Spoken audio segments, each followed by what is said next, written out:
அனைவருக்கும் வணக்கம் பிள்ளைகள்.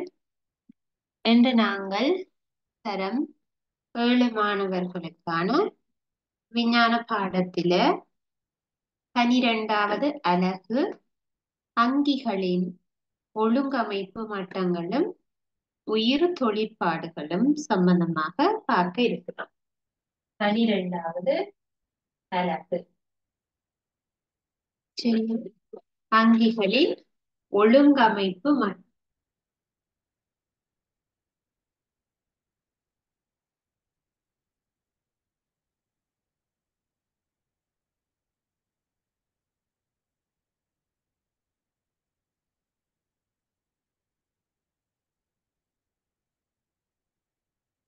அங்கிகளின் ஒழுங்கமைப்பு மட்டம். சரியா? அப்ப பாருங்க, இதுல நாங்க விலங்குகளினுடைய கட்டமைப்பு மற்றும் தாவரங்களினுடைய கட்டமைப்பு பற்றி பார்க்கலாம். இப்ப அங்கிகளினுடைய ஒழுங்கமைப்பு, இப்ப ஒரு உயிரங்கி உருவாகிறதுக்கு ஆக அடிப்படையில என்ன தேவைப்படும், அல்லது ஒரு தாவரம் உருவாகிறதுக்கு ஆக அடிப்படையில என்ன தேவைப்படும் என்று பார்க்க போறோம். இப்ப எங்களுக்கு ஒரு சுவர் கட்ட வேண்டுமாக இருந்தால், ஒரு சுவர் ஒன்று கட்ட போறோம்னா என்ன செய்வோம்? சின்ன சின்னதாக கற்களை அடுக்கி அடுக்கித்தான் ஒரு சுவரை கட்டுவோம். சரியா? அப்ப அதே போல ஒரு மனிதனை நாங்க உருவாக்க வேணும்னா சிறிய சிறியதாக நிறைய கலங்கள் ஒன்று சேர வேணும் சொல்லுவோம். சின்ன சின்னதாக நிறைய கலங்கள் சேர வேணும். சரியா? அப்போ ஒரு சுவரை கட்டுறதுக்கு ஒரு ஒரு கல்லு சேர்ற மாதிரி இங்க ஒரு ஒரு கலங்கள் சேர வேணும். கலங்கள் சேர வேணும். அப்ப அது தாவரமாக இருந்தா அதை தாவர கலங்கள் என்று சொல்லுவோம். தாவரத்துல இருக்கிற சின்ன சின்ன கலம் சேர்ந்துதான் தாவரத்தை உருவாகும். அதே போல விலங்குகளில் இருக்கக்கூடிய சின்ன சின்ன விலங்கு கலங்கள் சேர்ந்துதான் ஒரு மனிதன் என்ற ஒரு விலங்கை உருவாக்கும். சரியா? அப்ப எங்களுக்கு கலம்தான் ஆகவும் அடிப்படையான கட்டமைப்பு அலகு. கலம்தான் அடிப்படையான ஆக்க அலகு. ஒரு அங்கியை உருவாக்குகின்ற அடிப்படை ஆக்க அலகு.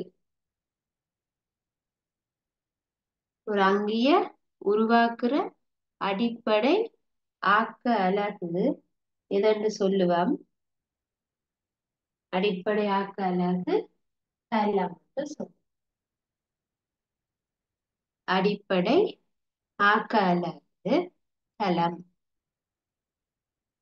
சரியா? ரைட். அப்ப கலத்துல இருந்துதான் இனி அந்த அங்கி உருவாக வேணும். கலத்துல இருந்துதான் அங்கியோடு உருவாக வேணும். தாவரமாக இருந்தால் தாவரக்கலம், விலங்காக இருந்தால் விலங்கு கலம். விளங்கிட்டுதா? ரைட். அப்ப அடுத்ததாக நாங்கள் இந்த கலங்கள் சேர்ந்தா அடுத்தது என்ன உருவாகும்? கலம் சேர்ந்து, அப்ப தனியே ஒரு கலம் இருந்தா மட்டுமே ஒரு அங்கி உருவாகிட முடியாது.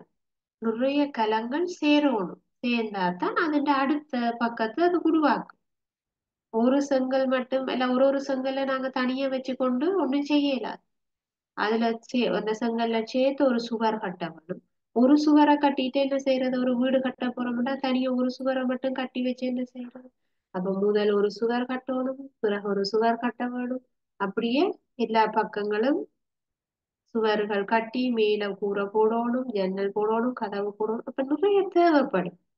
அப்ப எங்களுக்கு ஒரு வீடு கட்டுறதுக்கு எப்படி எப்படி சின்ன சின்னதா கணக்க சேருதோ அதே போல எங்களுக்கும் இந்த களம் சேர்ந்து அடுத்ததாக ஒரு இழையங்களை உருவாக்க வேணும். களங்கள் நிறைய சேர்ந்தா அதை இழையம் என்று சொல்லும். இப்ப உங்களுக்கு தனியா ஒரு களம் மட்டுமே இருந்தா அது ஒரு நுண்ணங்கி. இப்ப எங்களுக்கு ஒரு களம் மட்டுமே இருக்கிறத நுண்ணங்கிகள் என்றுதான் சொல்லுவோம். தனிக்கல அங்கிகள். உதாரணம் பாருங்க, அமீபா, யூக்ளினா, பரமேசியம், இதெல்லாம் நாங்க ஏற்கனவே படிச்சிருக்கு நுண்ணங்கி.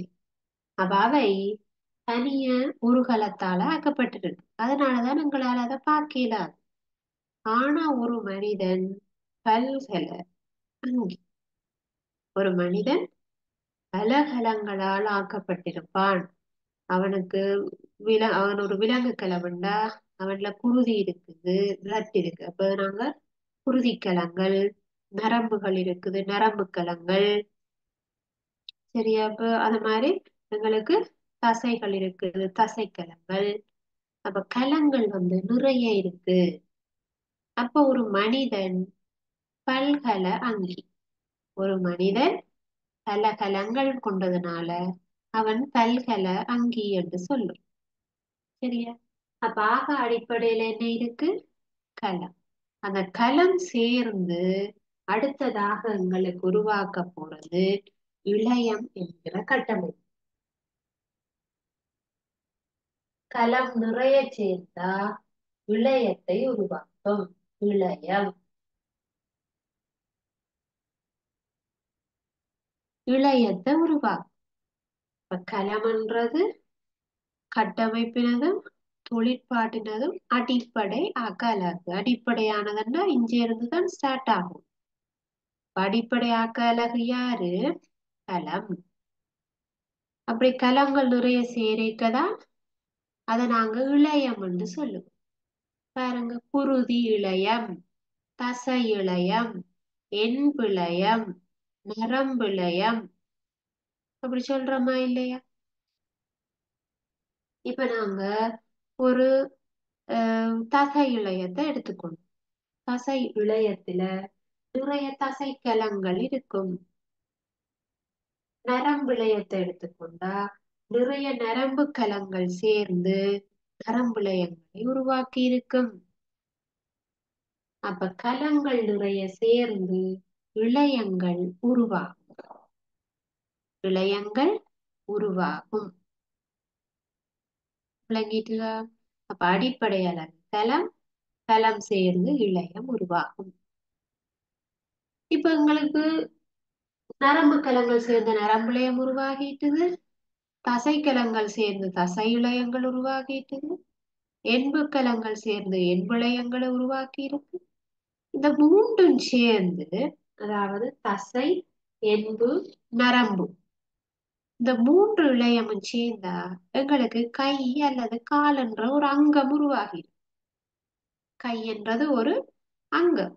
பாருங்க, கையில எங்களுக்கு தசைகள் இருக்கு, உள்ளுக்குள்ள நரம்புகள் இருக்கு. அப்ப தசை இழையம் இருக்கிறது, நரம்பு இழையம் இருக்கிறது, உள்ளுக்குள்ள குருதி இருக்கு, குருதி இழையம் இருக்கிறது. சரியா? என்பு நடுவுல என்பு இருக்குது, எங்களுக்கு கையில என்பு இருக்கு, என்பு இழையம் இருக்குது. அப்ப இந்த இழையம் எல்லாம் சேர்ந்தா எங்களுக்கு ஒரு அங்கம் உண்டு உருவாக்கும். ஒரு கை அல்லது ஒரு கால், ஏதாவது ஒரு அங்கம் உருவாகும். அங்கம் ஒன்று உருவாகும். கை கால்கள் போல கை அல்லது கால் அங்கத்தை உருவாக்கும். இழையங்கள் சேர்ந்து குருதி இழையம், நரம்பு இழையம், தசை இழையம், என்பு இழையம் எல்லாம் சேர்ந்து ஒரு அங்கத்தை உருவாக்கலாம். கையை காலை உருவாக்கும். இப்ப எங்களுக்கு அந்த அங்கங்கள் எல்லாம் சேர்ந்து, இப்ப பாருங்க, எங்களுக்கு ஒரு இரைப்பை உருவாகும், ஈரல் உருவாகும். அதெல்லாம் ஒரு ஒரு அங்கம் இல்லை? இரைப்பைக்கு தசை இழையம் இருக்கு, நரம்பு இழையம் இருக்குது, குருதி இழையம் இருக்குது. இரைப்பை என்றது ஒரு அங்கம்.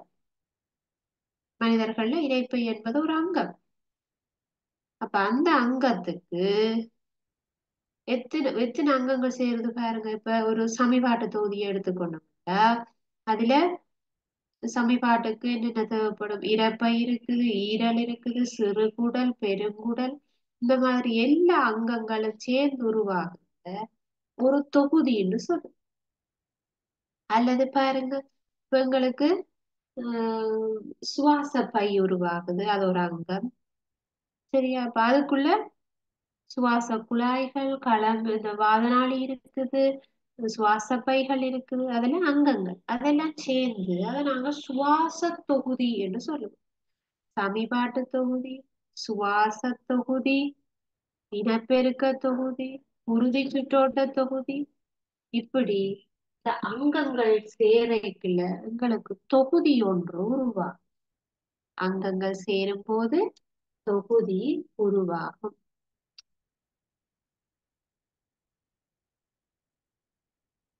சமிபாட்டு தொகுதி, சமிபாட்டு தொகுதிக்குரிய அங்கங்கள் இரைப்பை, ஈரல், சிறுகுடல், பெருங்குடல், அந்த அங்கம் எல்லாம் சேர்ந்து சமிபாட்டு தொகுதியை உருவாக்கும். அதே போல சமிபாட்டு தொகுதி, சுவாச தொகுதி, குருதி சுற்றோட்ட தொகுதி, இனப்பெருக்க தொகுதி, வன்கூட்டு தொகுதி, சரியா? அப்ப இந்த தொகுதி எல்லாம் சேர்ந்துதான் ஒரு மனிதன் உருவாகும். ஒரு மனிதன் என்றா ஒரு அங்கி, மனிதன் என்றா ஒரு அங்கி உருவாகும். அப்ப பாருங்க, ஒரு மனிதனை ஒரு ஆளை உருவாக்குறது முதல் இவ்வளவு செயற்பாடு நடக்க வேண்டும். அடிப்படையில கலங்கள் இருக்க வேண்டும். கலங்கள் நிறைய சேர்ந்து இழையங்களை உருவாக்க வேண்டும். அது குருதி இழையமோ, தசை இழையமோ, நரம்பு இழையமோ உருவாகி அதெல்லாம் சேர்ந்து கைகால்கள் என்ற அங்கங்களை உருவாக்கி, அங்கங்கள் எல்லாம் சேர்ந்து சுவாச தொகுதி, எண்பு தொகுதிகளை உருவாக்கி, அந்த தொகுதி எல்லாம் சரியா சேர்ந்தா பிறகு ஒரு மனிதன் அல்லது ஒரு அங்கி அல்லது ஒரு விலங்கு. எல்லாருக்கும் இது ஒரு பொதுவான செயல்முறை, சரியா? அப்ப இதுல இருந்து நாங்கள் சொல்ல போறோம், ஒரு அங்கியின் அடிப்படையான கட்டமைப்பலகு கலம். கலங்கள் பல சேர்ந்து இழையத்தை உருவாக்கும். இப்ப இழையம் என்றால் என்ன என்று உங்களுக்கு ஒரு கேள்வி வரும். இழையம் என்றால் என்ன? உங்களுக்கு தெரிஞ்ச இழையங்கள் என்ன? இப்ப நான் குருதி இழையம், குருதி இழையம் என்று சொல்லுவேன். அது ஒரு இழையம்.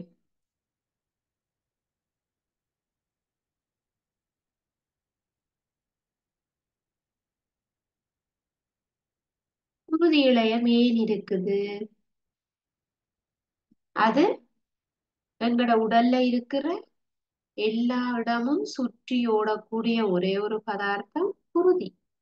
எங்களுக்கு தலையில இருந்து கால் வரைக்குமாக சுற்றி பயணம் செய்யக்கூடியது குருதி. அப்ப அது எங்கட எல்லா இடத்துக்கும் தேவையான போசனைய, சுவாசத்துக்கு தேவையான ஒட்சிசனை பெற்று கொண்டு போய் கொடுக்கிறது குருதி. அப்ப அது ஒரு தொழிலை தனக்கு தந்த தொழிலை ஆற்றுறதுக்காகத்தான் அது வந்திருக்கு.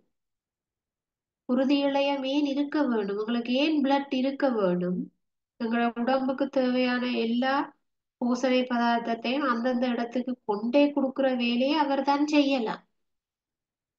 தசை எல்லா இடமும் ஓடிக்கொண்டு தெரியுமா? இல்லத்தானே. அப்ப எங்களுக்கு எல்லா இடமும் சுற்றி போய் வரக்கூடிய ஒரே ஆளாரு குருதி இழையம். அப்ப குருதி இழையம் தன்னுடைய தொழிலை செய்வதற்காக குறித்த ஒரு தொழில், பதார்த்தங்களை கொண்டு போறது, பூசணை பதார்த்தங்களை கொண்டு போற தொழிலை செய்யறதுக்காக, குறிப்பிட்ட ஒரு தொழிலை ஆற்றுவதற்காக, அல்லது நிறைய தொழில்களை செய்யலாம். பதார்த்தங்களை கொண்டு போகலாம், கழிவு பதார்த்தங்களை கொண்டு வரலாம், சரி, நிறைய வேலையை செய்யலாம். அப்ப குறித்த ஒரு தொழிலை அல்லது பல தொழில்களை அதை ஆற்றலாம். ஆற்றுவதற்காக சிறப்பாக உருவாகக்கூடிய கலங்களின் கூட்டம், இதுதான் என்னன்னு சொல்லுவோம், இழையம். அப்ப இழையம் என்றால் என்ன என்ற கேள்விக்கு நோமலா கலங்களின் கூட்டம் என்று எழுதக்கூடாது. கலங்களின் கூட்டம் தான் இழையம். ஆனால் இழையம் என்றால் என்ன என்றால் அதுக்கு ஒரு திருத்தமான விளக்கமா சொல்லணும். அப்ப இழையம் என்பது ஒரு குறித்த தொழிலை, தொழில் என்றது முக்கியம், குறிப்பிட்ட தொழிலை அல்லது தொழில்களை கட்டாயம் எழுதணும்.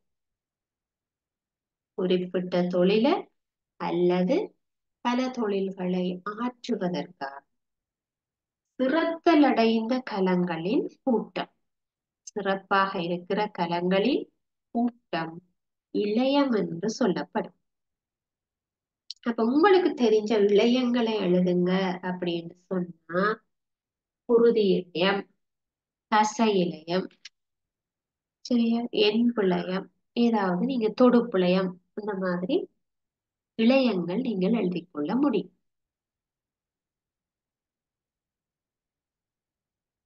சரியா? அதே போல அப்ப அங்கம் என்றால் என்ன?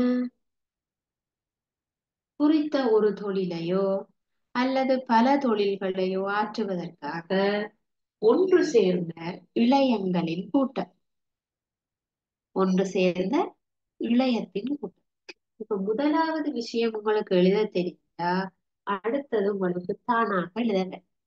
இப்ப உதாரணம், இழையம் என்றால் என்ன என்றால் குறிப்பிட்ட தொழிலை அல்லது தொழிலை ஆற்றுவதற்காக சிறத்தல் அடைந்த கலங்களின் கூட்டம் என்று சொல்லுவோம். அதுவே அங்கம் என்று சொன்னா என்னன்னா குறித்த ஒரு தொழிலை அல்லது பல தொழிலை ஆற்றுவதற்காக சிறத்தல் அடைந்த இழையங்களின் கூட்டம் தான் அங்கம். இப்ப அங்கங்கள் சேர்ந்துதான் தொகுதி. அப்ப அங்கங்களினுடைய சேர்க்கை தான் தொகுதி. தொகுதிகள் பல சேர்ந்த கூட்டம் தான் அங்கி. விளங்குதா? அப்ப ஒரு மனிதன் இரைப்பை என்கிற அங்கத்துல குருதி இழையங்கள், நரம்பு இழையங்கள், மளமளப்பான தசை இழையங்கள் சேர்ந்து உருவாகியுள்ளது. ஆகவே இழையங்களின் கூட்டம் அங்கம் எல்லாம் சேர்ந்து சேர்ந்து அடுத்த அடுத்த மட்டங்களை அது உருவாகும். அப்ப இதைத்தான் நாங்க சொல்றோம் அங்கியொன்றின் ஒழுங்கமைப்பு மட்டம். அங்கியொன்றின் ஒழுங்கமைப்பு மட்டம் என்று சொல்லுவோம். அங்கியொன்று உருவாகிறதுக்கு அங்கியொன்று உருவாகிறதுக்கு இது எங்களுக்கு தேவை. சரியா? அது பாக்குறோம். இதுல இருக்கிற மட்டங்களை உங்களுக்கு எழுத சொல்லி வரலாம். இப்ப இடையில இந்த இளையத்தை அழிச்சு போட்டு இதுல என்ன வர வேணும்? அப்ப கலங்கள் சேர்ந்தா உங்களுக்கு தெரிய வேணும். அடுத்ததாக என்ன வர வேணும்? சரியா? கலம் சேர்ந்தா அடுத்தது என்ன வர வேணும் என்றது தெரிஞ்சிருக்க வேணும். இப்ப பாக்குறோம். இதுல உங்களுக்கு இடைவெளி தரப்படும் அல்லது இதுல ஒரு பாக்ஸ் தரும். இந்த பாக்ஸ்ல என்ன வரணும்னு நீங்க தான் எழுதணும். அப்ப கலங்கள் சேர்ந்தா இளையம், இளையம் சேர்ந்தால் அங்கம், அங்கம் சேர்ந்தால் தொகுதி, தொகுதிகள் சேர்ந்தால் ஒரு அங்கி உருவாக வேண்டும். இதே போலதான் பிள்ளைகள், இது இப்போ ஒரு விலங்குக்கு நான் சொன்ன மாதிரி தாவரமும் அப்படி. தாவரங்கள்லையும் கலங்கள் அடிப்படையாக இருக்கும். தாவர கலம். அடுத்ததாக கலங்கள் நிறைய சேரைக்குள்ள தாவரத்துல இருக்கிற பிரதான இழையங்கள் கால் இழையம், உரிய இழையம் என்று சொல்லுவோம். நீரை கொண்டு செல்கின்றது கால் இழையம் என்று சொல்லுவோம். அப்ப நாங்க இங்க முதலாவதாக இழையங்கள் பற்றி பார்ப்போம். சரியா? அப்ப இழையங்கள்ல கலங்களின் கூட்டம் தான் இழையம். அதே போல அது தாவரமாக இருந்தாலும் கலங்களின் கூட்டம் தான் இழையம். அங்கம் என்று சொன்னா அது இழையங்கள் சேர்ந்த அங்கம் என்று சொல்ல போறோம். ரைட்? அப்ப அதுல தாவரங்கள்ல இருக்கக்கூடிய இழையங்கள், இப்ப எங்களுக்கு இழையம் என்று கேட்ட குறித்த ஒரு தொழிலை அல்லது தொழில்களை ஆற்றுவதற்காக சுரத்தலடைந்த கலங்களின் கூட்டம், கலங்களின் கூட்டம் என்று தெரியும். அப்ப தாவரங்கள்ல இருக்கக்கூடிய இழையங்கள் என்ன? இப்ப விலங்குல உங்களுக்கு சொல்லிடுவீங்க. குருதி இழையம், நரம்பு இழையம், தசை இழையம், துடுப்பு இழையம். அப்ப விலங்குகள்ல சரி, தாவரங்கள்ல என்ன இழையங்கள் இருக்கு? தாவரத்துல பிரதானமாக ரெண்டு இழையங்கள் இருக்கு. ஒன்றுக்கு பெயர் கால் இழையம். கால் இழையம். சரி, அப்ப அது கலங்கள் சேர்ந்துதானே உருவாகி இருக்க வேண்டும் இழையம். அப்ப கால் கலங்கள் சேர்ந்து கால் இழையத்தை உருவாக்கும். சரியா? அப்ப இழையம் என்றா என்ன? அது ஒரு குறிப்பிட்ட தொழிலை ஆற்றவும். அதான் இழையத்தின் வேலை. குறிப்பிட்ட தொழிலை ஆற்றுவதற்காக சிறத்தலைந்த கலங்களின் கூட்டம். அப்ப இது கால் கலங்கள் சேர்ந்த கூட்டம் தான் கால் இழையம். அப்ப கால் இழையத்தின் தொழில் என்னன்னா இங்க தாவரங்களில் நீரையும் கரியுப்பையும் கொண்டு செல்வது. நீரையும் கரியும் தாவரங்கள்ல நீரை கடத்துவது கால் இழையம். சரியா? போய் மறக்க கூடாது. தாவரங்கள்ல நீரை கடத்துவது கால் இழையம். தாவரங்கள்ல இருக்கிற பிரதானமான இழையம். இப்ப எங்களுக்கு பாருங்க, குருதி முக்கியம் தானே, பிளட். குருதி இழையம் முக்கியம். அதே போல தாவரம் அதுக்கு தண்ணி கட்டாயம் முக்கியம். அப்ப அது கால் இழையம் எல்லா தாவரத்திலையும் கட்டாயம் இருக்க வேண்டும். சரியா? கால் இழையம். Right. இரண்டாவது உரிய இழை.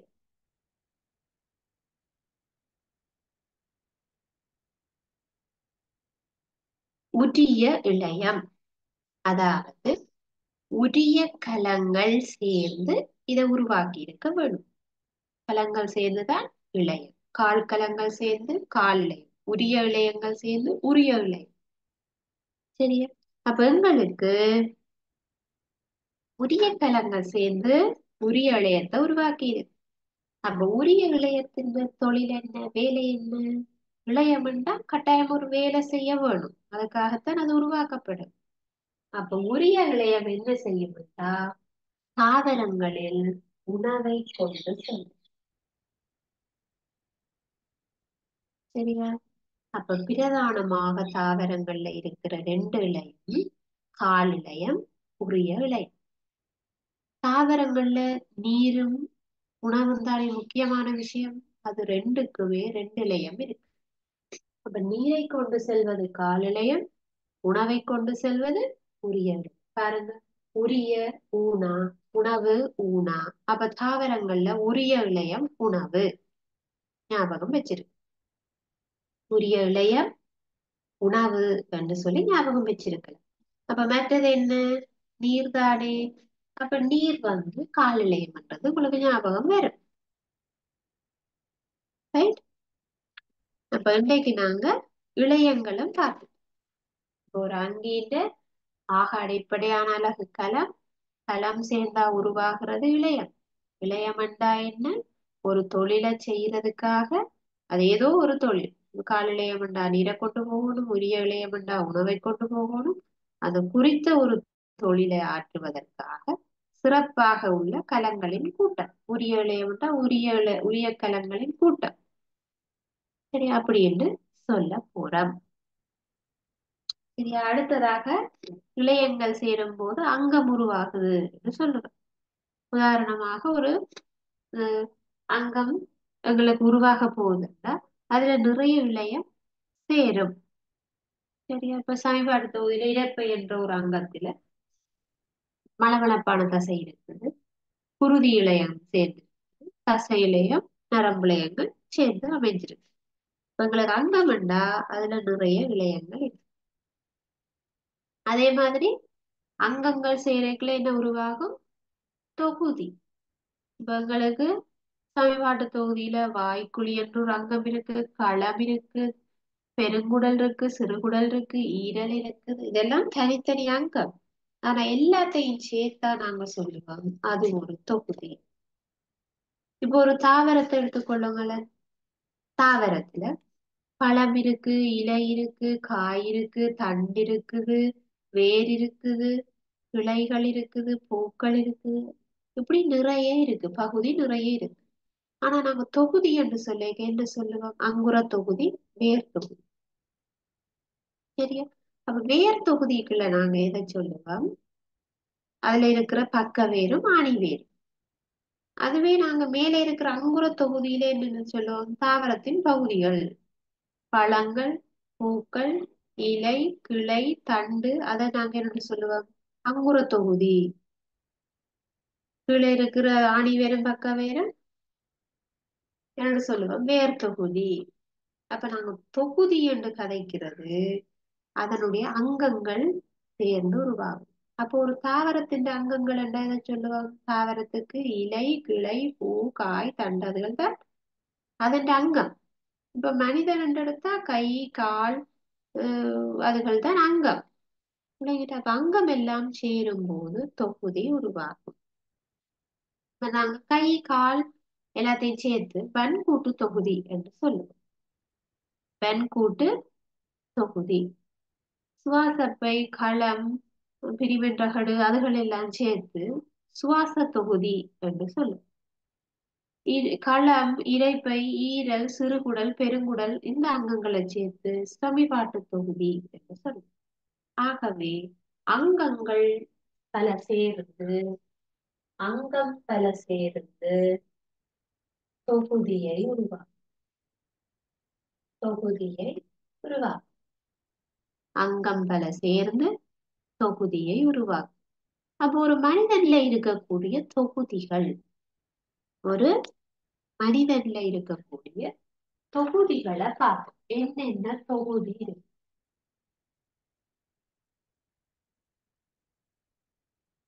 மனிதன்ல இருக்கக்கூடிய தொகுதிகள் சரியா? பெண்களுக்கு நரம்பு தொகுதி இருக்கு.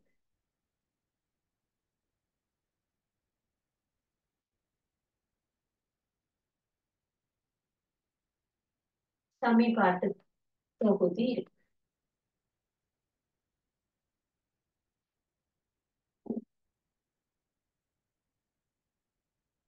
வேற என்ன தொகுதி இருக்குது? சுவாச தொகுதி.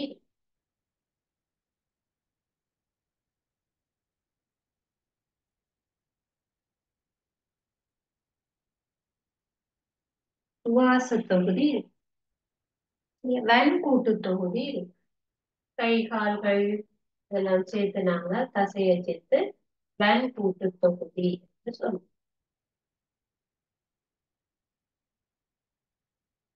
அதே மாதிரி குருதி சுற்றோட்ட தொகுதி.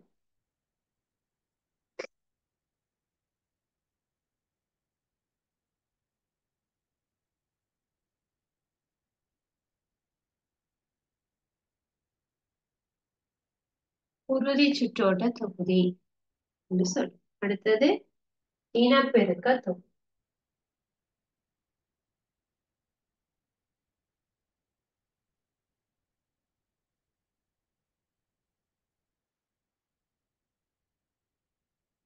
சரியா?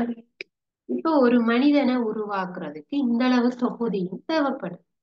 ஒரு ஆளுக்கு இவ்வளவு தொகுதியும் இருக்கும் பிள்ளை. ஒரு ஆள் ஒரு மனிதனா இருந்தா ஒரு கட்டாய நரம்புகள் இருக்கு, நரம்பு தொகுதி. சமிபாடு நடக்குது, சமிபாட்டு தொகுதி. சுவாசம் நடக்குது, சுவாச தொகுதி. தசைகள் இழையங்கள் இருக்குது, பன்கூட்டு தொகுதி வேலை செய்யும்.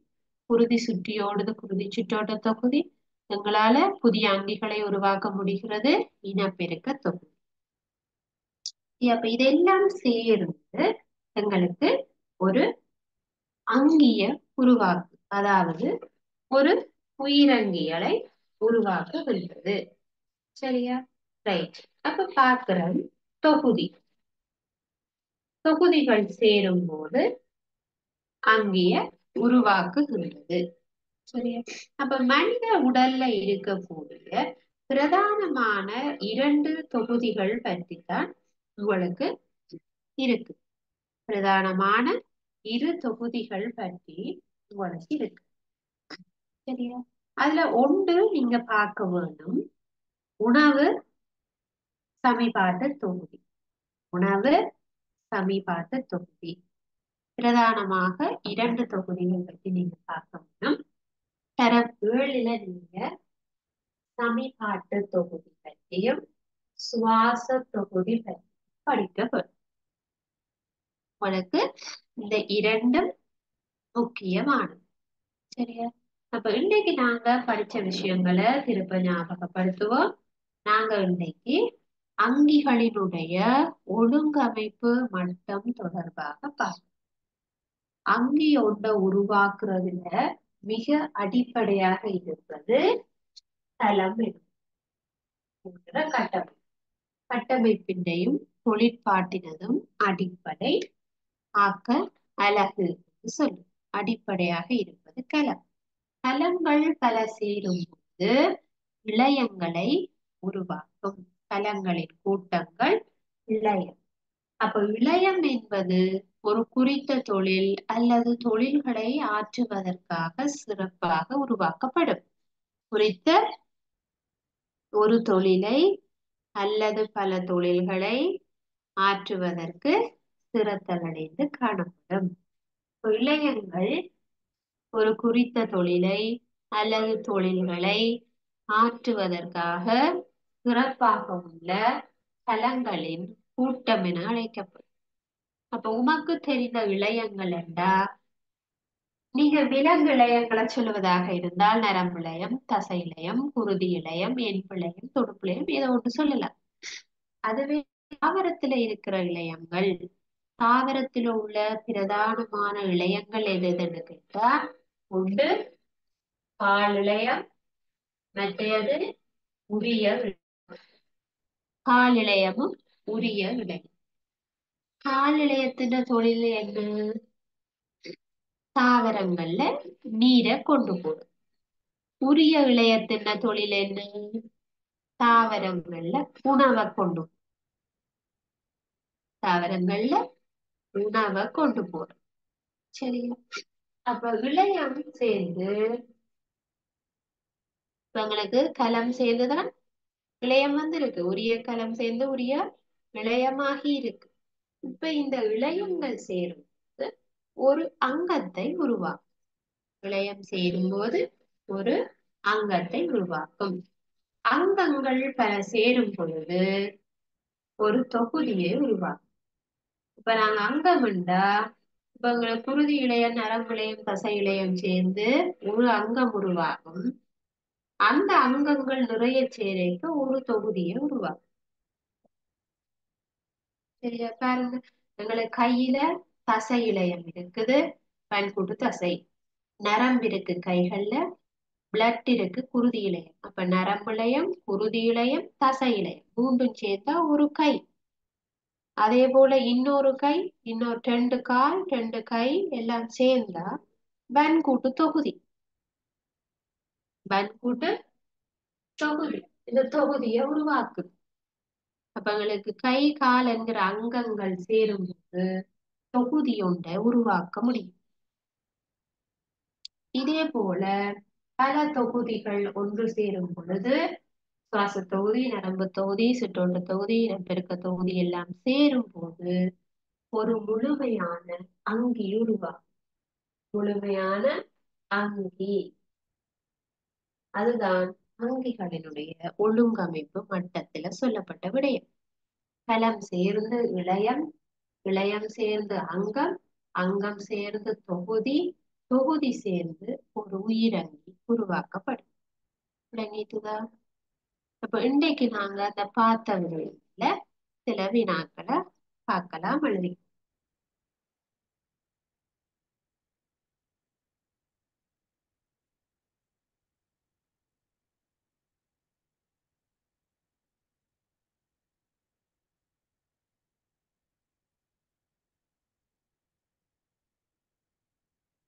முதலாவது வினா, அங்கியொன்றின்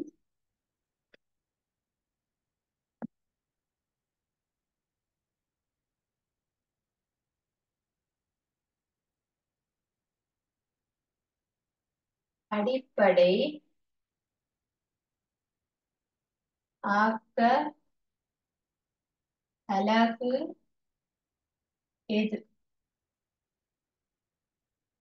அங்கியொன்றின் அடிப்படை ஆக்க அலகு எது? இரண்டாவது, இழையம் என்றால் என்ன?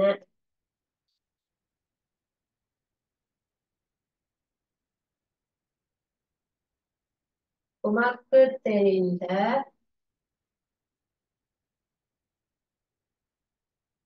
இழையங்கள்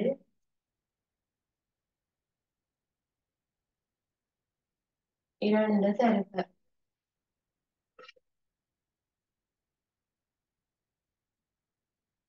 நாலாவது, தாவரங்களில்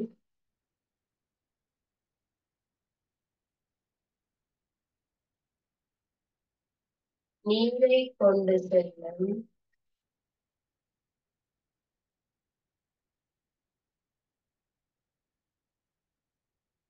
விடயம் எது?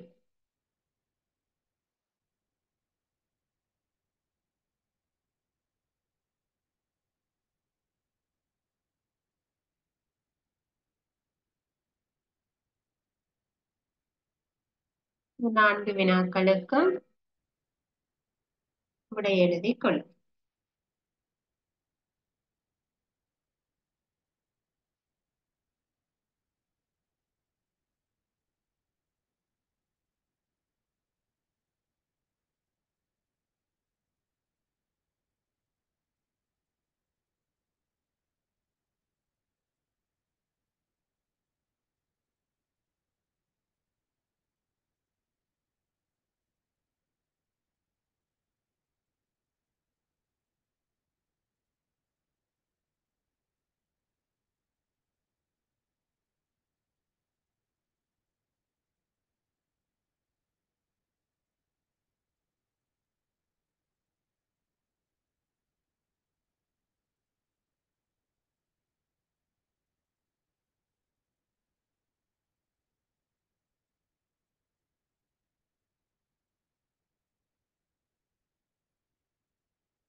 இங்க பார்க்கிற முதலாவது அங்கியொன்றின் அடிப்படை ஆக்க அலகு எது?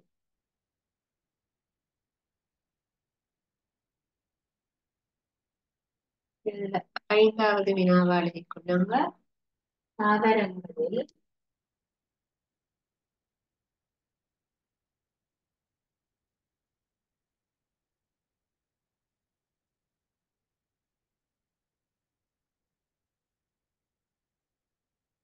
உணவை கொண்டு செல்லும்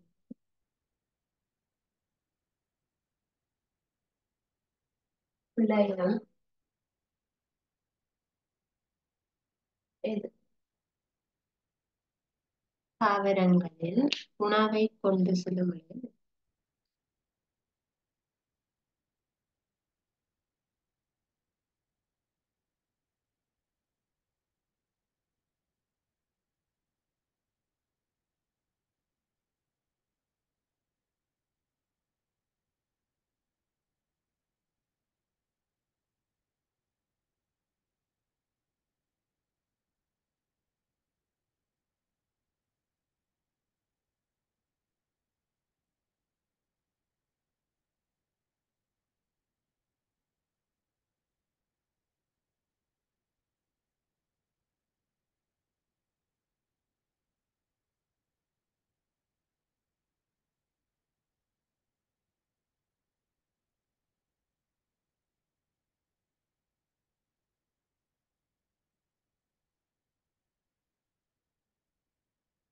முதலாவது வினாவை பார்க்கிறோம்.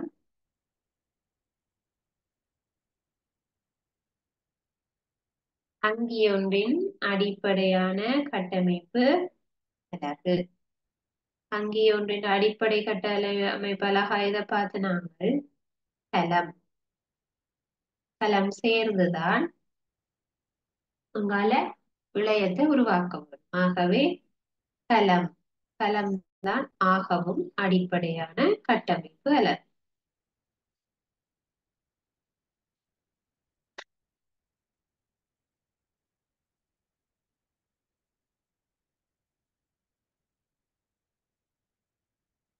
அடுத்ததாக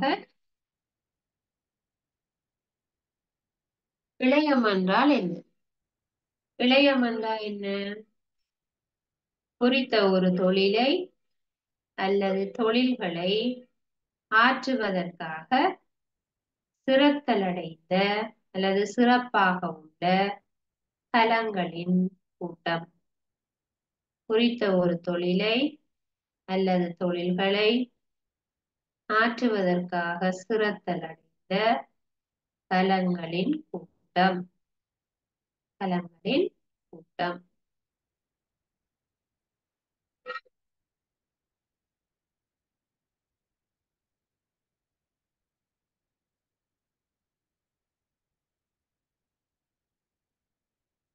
குறித்த ஒரு தொழிலை அல்லது தொழில்களை என்றது இங்க பிரதானமாக நீங்க குறிப்பிட்டு காட்ட வேண்டும். . . . . . . . . . . . . . . . . . . . . . . . . . . . . . . . . . . . . . . . . . . . . . . . . . . . . .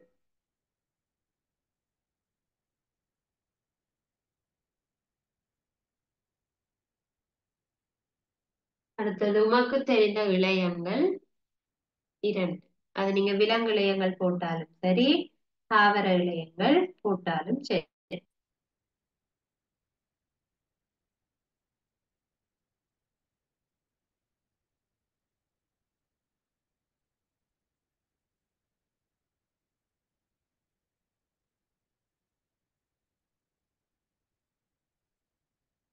சரியா? அப்ப இதுல நீங்க தாவர இழையங்கள் போடுற இருந்தா கால் இழையம், உரிய இழையம் போட்டுக்கொள்ளலாம். இப்ப விலங்கு இழையங்கள் போட போறீங்கன்னா உம் நரம்பிழையம், தசை இழையம், தொடுப்பிழையம், வெண்பிழையம் ஏதாவது போடலாம்.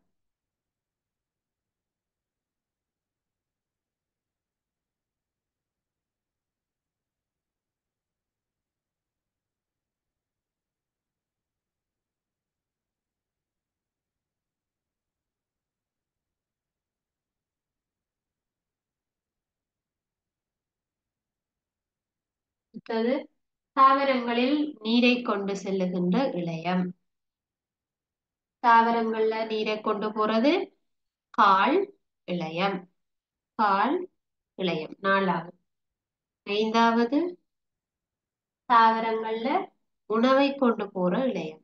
தாவரங்கள்ல உணவை கொண்டு போறது உரிய இழையம். இப்ப 5 வினாக்களுக்கும் விடை எழுதி இருப்பீங்கள் என்று நினைக்கிறேன். இப்ப நாங்கள் இன்றைக்கு படிச்ச விஷயம் அங்கீண்ட ஒழுங்கமைப்பு மட்டம். அங்கியொன்றின் அடிப்படையாக்க அலகு கலம். கலம் சேர்ந்து இழையம். இழையம் சேர்ந்து அங்கம். அங்கம் சேர்ந்து தொகுதி. தொகுதிகள் சேர்ந்து ஒரு உயிரங்கி. சரியா? இப்ப நாங்க இன்னைக்கு படிச்ச ஒழுங்கமைப்பு மட்டங்கள் உங்களுக்கு விளங்கி இருக்கும்னு நினைக்கிறேன். உங்களுக்கு ஏதாவது டவுட் இருந்தா கேட்க.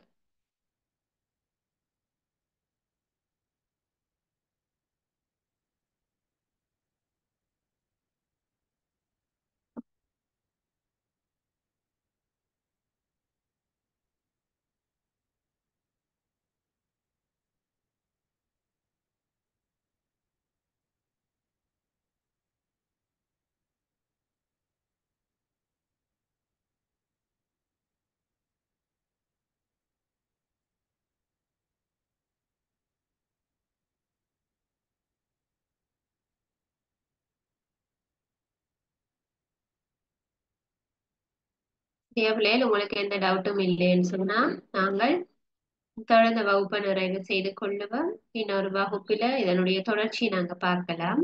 தேங்க்யூ.